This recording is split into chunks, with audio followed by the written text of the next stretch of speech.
Good afternoon, everybody. Welcome to the show. This is Question Period Canada. I'm Ehren.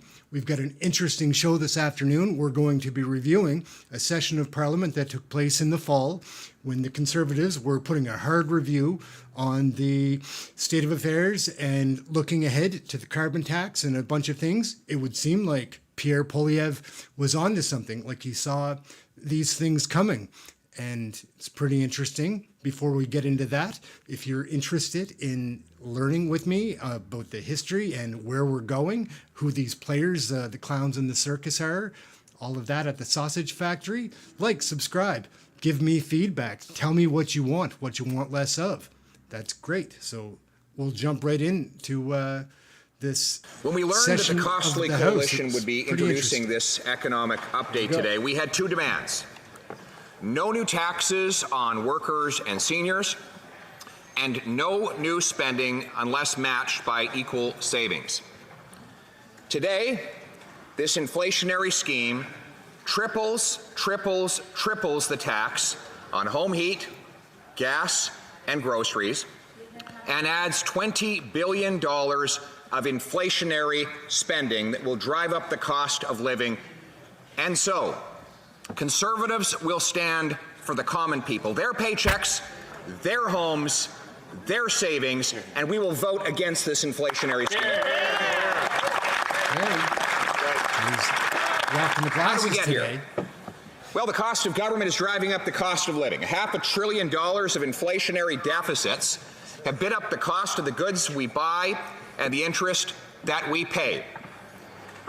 Inflationary taxes have increased the cost of businesses, farmers, and workers to produce those very same goods. Now, Liberals will pretend that they had no choice but to double the debt. This Prime Minister will claim that it's not his fault that he added more debt than all previous Prime Ministers combined. Let's start with the fact that he added $100 billion of debt before the very first COVID case was ever discovered here in Canada. He can't blame COVID for that. In fact, he blew through his promise that the deficit would never exceed $10 billion. Well, it was already $100 billion in total before the first case of COVID. Then when COVID came, 40% of all the new spending measures had nothing to do with COVID, according to the Prime Minister's own named parliamentary budget officer. $200 billion of spending unrelated to COVID.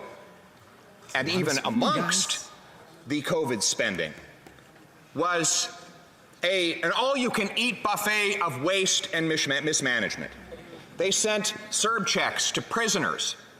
They sent them to public servants who were simultaneously drawing public salaries. They gave wage subsidies to wealthy corporations that were rich enough to pay out dividends and bonuses to their executives, even after I warned that they should ban that hideous practice. They tried to give $500 million to the We Charity, an organization that had given $500,000 to the Prime Minister's own family. It's embarrassing. They spent $54 million on an app we didn't need, that didn't work, and that could have been designed in a weekend for $250 grand. The previous Conservative government had successfully delivered apps that were actually necessary and useful of a similar complexity for $200,000 or $300,000, but somehow this one went to $54 million. Many of the recipients admit they didn't do any work. They just hired other people to do work. Wow. So they gave the money to people who didn't do anything other than delegate the work to someone else. Don't we have public servants getting paid within the government to deliver those sorts of contracting? And now the government won't even tell us all of the identity of the recipients of that money. Yeah.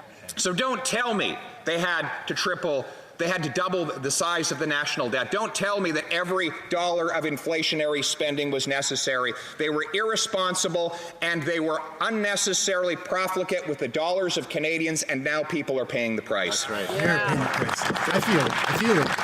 You feel it? You go to the grocery store? Now the Prime Minister will say, well, Russia caused the inflation in Canada. Yeah. Well, of course, we do less than 0.3% of our trade with Russia and Ukraine combined, beyond which the stuff they make is the stuff that we have here already. They have energy and food.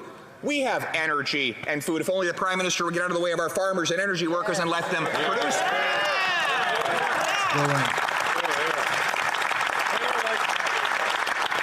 Beyond which, under the previous Conservative government, there were wars. There was massive war in Afghanistan, another one in Iraq and Syria, and we never had inflation anywhere over 4%. In fact, we were able to successfully contribute to defeating terrorists and tyrants in those conflicts while keeping the inflation level low here in Canada. We were able to get our spending under control and our budget back into balance. This government, by contrast, has spending today 30% higher than in the pre-COVID year 2019. Why? They said all the deficits were the result of COVID. COVID now is behind us and spending is still 30% higher because we know that it is not COVID that has caused the costs to rise. It is a costly coalition and an irresponsible Prime Minister who have put these burdens on Canadian shoulders. Pierre's lighten the whole government last 8 years. We all know that government spending Dipping into a today French is piece here. 30% higher than it was the year before COVID. Why? Well, because Super COVID interesting. is not to blame for all this rising spending, exorbitant spending. So what do you think about the first few minutes? Like, subscribe, send your thoughts along. I'm so curious. Like, I've just recently started paying attention to this clown show. The cost of living rises on other people. Well, why is it then that house prices in this country are the second most inflated anywhere on planet Earth? It's true. Thank you. Why is it that land costs have gone through the roof? Land is not imported from Ukraine or Russia. Land is right beneath our feet. Watching their And we have the excuses. second biggest supply of it anywhere on Earth. And yet, Vancouver is the third most overpriced housing market on planet Earth, and Toronto the 10th. Can you imagine that? Two of our biggest cities have more inflated housing prices than New York City, than London, England, than countless other big metropolises that have more people, more money, and less land. In fact, Vancouver's house prices are more inflated than Singapore. Do you have any Singapore friends in is an Vancouver? island. They're out of land. Canada has more land where there's no one than we have land where there's anyone. So why is it that we cannot find a place to house everyone? Well, the first reason is that local government gatekeepers prevent housing construction by piling on massive delays that drive up the cost and drive down the supply of housing. This Prime Minister has had 7 years to stand up to the municipal and provincial gatekeepers that stand in the way of housing construction. But he would never do that because he does not want to confront the Liberal NDP radical left at city halls across the country that have made this problem worse. There he is. Yep, he's having a little swing. And so what he's done instead is continued to shovel money into their local bureaucracies to reward them for blocking the poor, for blocking the immigrants, for blocking our working class kids from ever owning a home.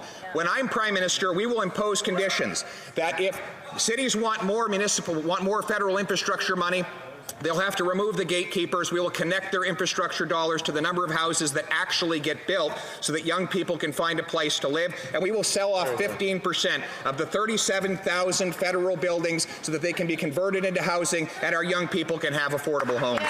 Sounds like a plan.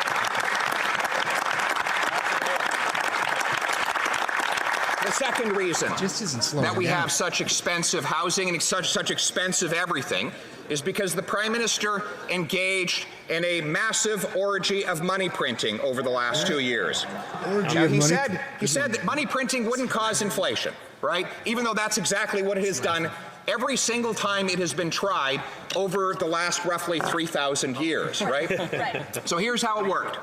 The Prime Minister wanted to be able to claim that he was borrowing all this money on the cheap. He loved to stand in the House and say that his debt wasn't costing any money because interest rates were so low. Well, the only reason he could borrow for next to nothing is because his central bank was creating the cash out of thin air. If it had been real lenders, they would have demanded a real rate of return on their loans. So what happened is they created something called quantitative easing.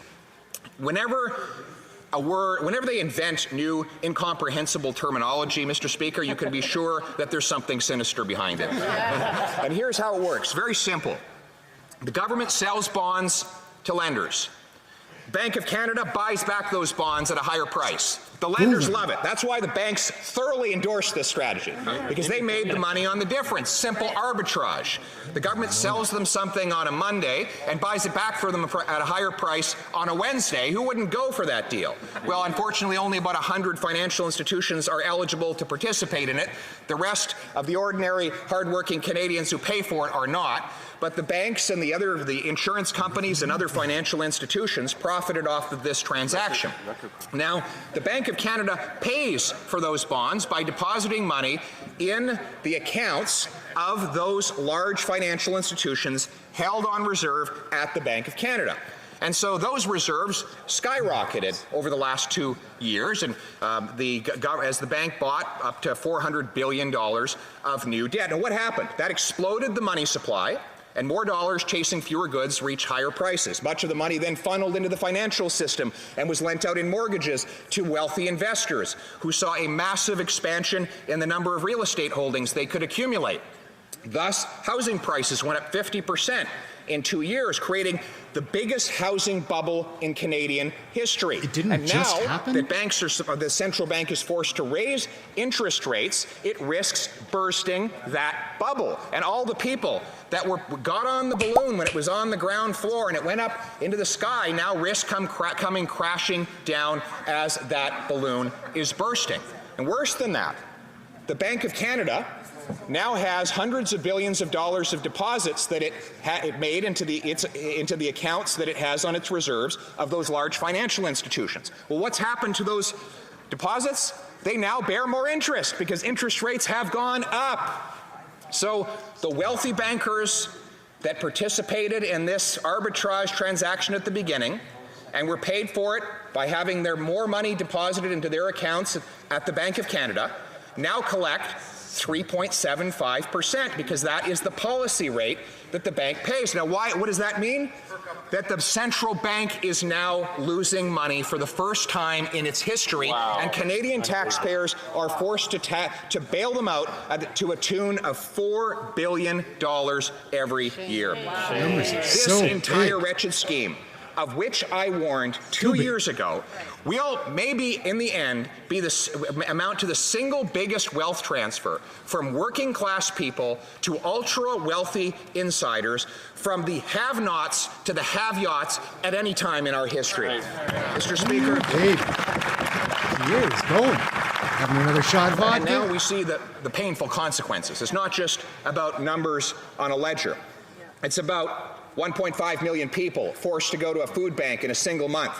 It's about 1 in 5 people skipping meals or cutting portions because they can't afford their food. It's about the forthcoming winter, of which the minister spoke in metaphorical terms, who are now not going to be able to heat their homes as the cost of home heating is expected to double or even more for those people who are on home heating oil. It is about the 35-year-old living in his parents' basement, despite the fact that he did everything we asked him to do.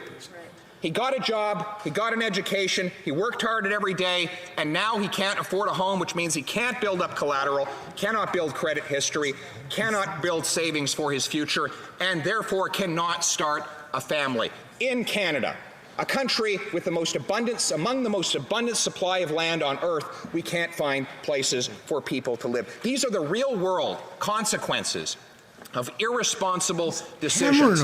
And meanwhile, the Prime Minister sits and smirks at the fact that he took a $6,000 a night vacation to sleep in the fanciest hotel on planet Earth, staying up in opulent hotel lobbies, jazzing it up with his friends, while people back home cannot pay the rent. Canadians are out of money, and this Prime Minister is out of touch. Ooh, baby. He's giving her, man. Another shot of vodka, Mr. just Speaker, keeping her going. The question is, we're going to inherit this mess, all of us. Yeah. We're going to have to fix the problem. We have a big job ahead of us, don't we? Oh my God! Big job He's letting ahead the of us. troops He'll know. leave a big mess just like his dad left. Oh my He'll be goodness! off on a beach somewhere surfing. Don't you talk about my And the rest dad? of us will be busy working in here cleaning up the mess he left behind. The sooner that happens, the better it is. Lighten him up. It's quite a show, this stuff, right? It's quite a show. It's a spectacle. This isn't Then he'll have to pay the for his first own day like hotels, this. right? Because we won't be paying for them anymore. He'll have to pay his own way, like Canadians are today. So how are we going to clean up this mess? Well, for one, we're going to bring in a pay-as-you-go law, so that Here's some every ideas. time we bring in a new dollar of spending, we'll find the savings to pay for it. You know who does that? Everybody in the real world. Everybody in the real world does that. C'est comme ça que les mères monoparentales payent leurs factures.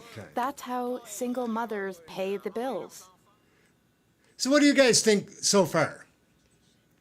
What do you guys think so far? He's been giving it to them pretty hard. It is entertaining and it's fun. And so now when I see like him saying some of the things that he's been saying, that he has said this in the past, he has said it in the past. So that part I find pretty interesting. He's back. Is every creature in the universe. If there's only so much to go around. Every creature in the universe except for the Prime Minister just takes everyone else's money to pay for his own wants and desires. But we're going, in the real world, Burning when him people, so you know, if a bad. family wants a new deck, well, they might pass up on their vacation, or they find a deal on both the vacation, and maybe they pick up some used lumber at a local construction yard in order to save some money, right? So that they can do it all within the same budget. Imagine if instead of just piling on new spending all the time, the government actually had to find savings to pay for it. That would force the same real-world trade-offs. Just going to interrupt the honourable opposition leader of the opposition. I is thought this? everything was going very smoothly and very nicely. Friend We of were the respecting Nazi. each other. Remember Let's old keep Anthony up- Rhoda? Let's keep that up. He invited that Nazi to the house. That was quite a thing. Remember? The honourable, We thought he was a leader of nice the guy. opposition. He had to resign. He had to eat it all for the Liberal Party. Thank you. He's a caucus eater. Thank you very much. I'm not allowed to mention the presence or absence of the Prime Minister, but I will just say that some people bring happiness wherever Trudeau's they go. not and even others in the bring house. happiness whenever they go. Embarrassing. He's got the beaver fever. He's hanging out at the cabin. It's funny. So Funny we're at going to least. cap government spending. We're going to get the Bank of Canada back to its core mandate. You know, for 25 years, the Bank of Canada had a very simple mandate: 2% inflation, brought in by the Mulroney government. Stick to 2%. Interest rates, money supply were all governed to that purpose, and it worked. Remember, It 2%? worked until this Prime Minister came along and pushed the bank to print cash to pay for his spending. We're going to have no more of that. We will fund our programs with real money rather than printed cash, because we know that there are no freebies in this Monopoly world, money. and we know that ultimately the taxpayer and the consumer pay for everything. We will reinstate that mandate, and we will audit the central bank through the Auditor General to make sure that never again is there such a horrendous abuse of our money as we have seen over the last. We've been taking it, guys. We've been taking it. Instead of creating more cash, we're going to create more of what cash buys. We're going to grow more food, build more houses, and produce more resources right here in Canada. Sounds good. Now he's pumping us up. Oh, getting right on her still. Here's how we'll do it. We'll incentivize our municipalities to remove their gatekeepers so that we can build more houses on the ground. We will remove the gatekeepers off the back of our farmers by canceling the tariffs and taxes on their fertilizers and on their fuel so that they can produce more in this country. And we will remove the government gatekeepers that stand in the way of our resource sector. Do you know that in Canada today, we have the second slowest building permits of any country in the OECD.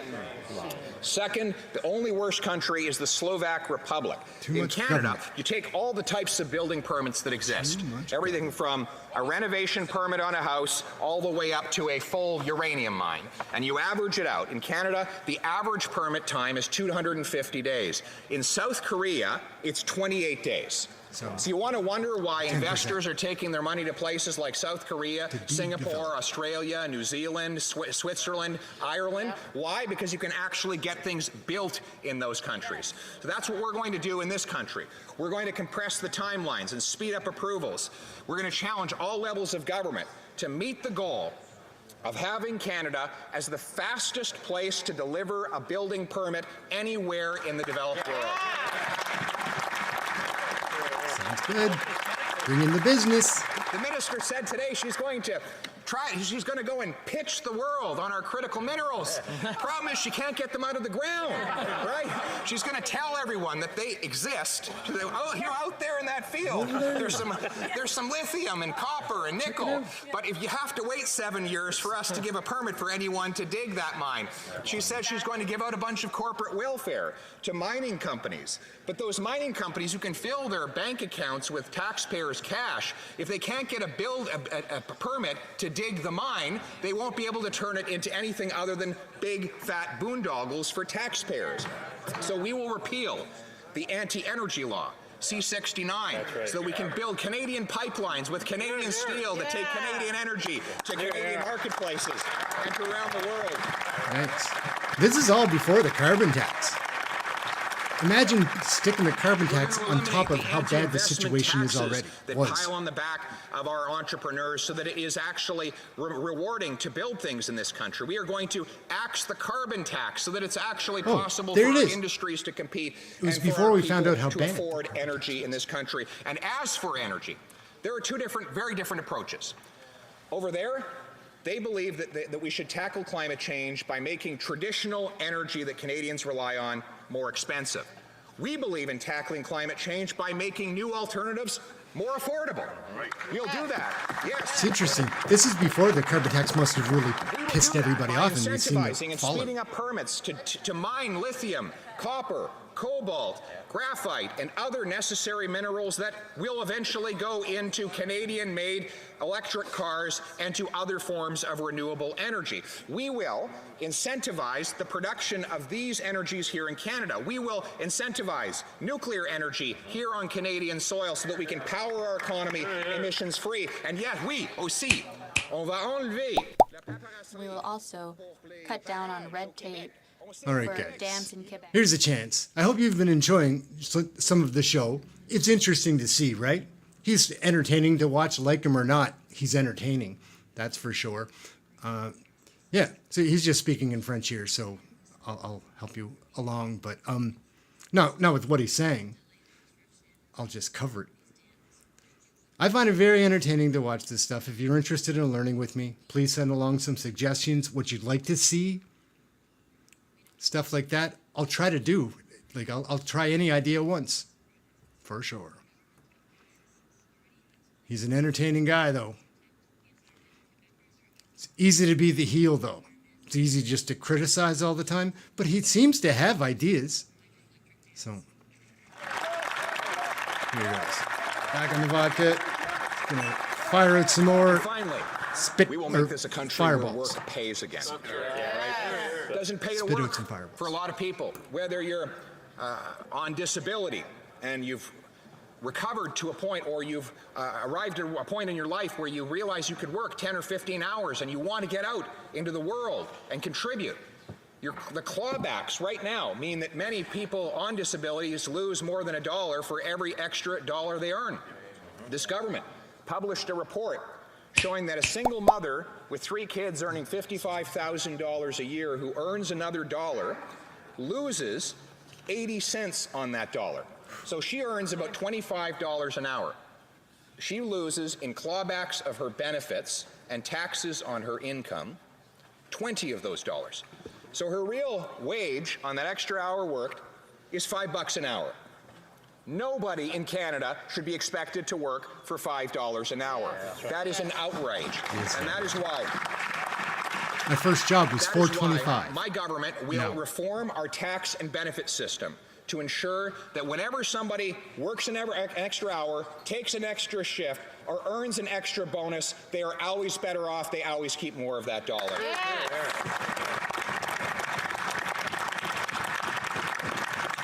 We will do this to restore the Canadian promise. You know, I look around this chamber and I see many inspiring stories, like my finance critic who rose up today to ask the first question. The son of immigrants who grew up in a tough neighborhood with a difficult childhood, but was able to get a diploma in accounting, which he's putting to very good use in this house. He started a business, built homes, got elected to serve in a G7 parliament. I myself am the son of a 16-year-old unwed mother who had to put me up for adoption to two school teachers. But they always taught me that it didn't matter where I came from. It mattered where I was going. It didn't matter who I knew. It mattered what I could do. That is the country I want my children to inherit, and that is the country we will fight for every single day in this house. All right, guys. All right. Look at him go. He was on fire. So that was fun. My name's EhrenEmm. This is Question Period Canada. This is what we're doing. It's a lot of fun. We are trying to learn in a light way. We're taking it seriously, though. It's just I can't take any given moment of it too seriously. I am trying to learn the whole bit of it. So if you're interested in that, appreciate you joining me here. We'll be around all the time. I'm doing shorts. I'm doing medium length videos now. Some of this long form stuff, you'll see me on here regularly live. So like, subscribe. We wrote for today. I really do appreciate you joining me here. If you do have any feedback, be in touch. Let me know what you think. Let me know what your thoughts are, how we can make this better, make it more enjoyable for you to watch. That's what we're going for. For now, guys, we're out. It's been a lot of fun. We'll catch you next time. We're out.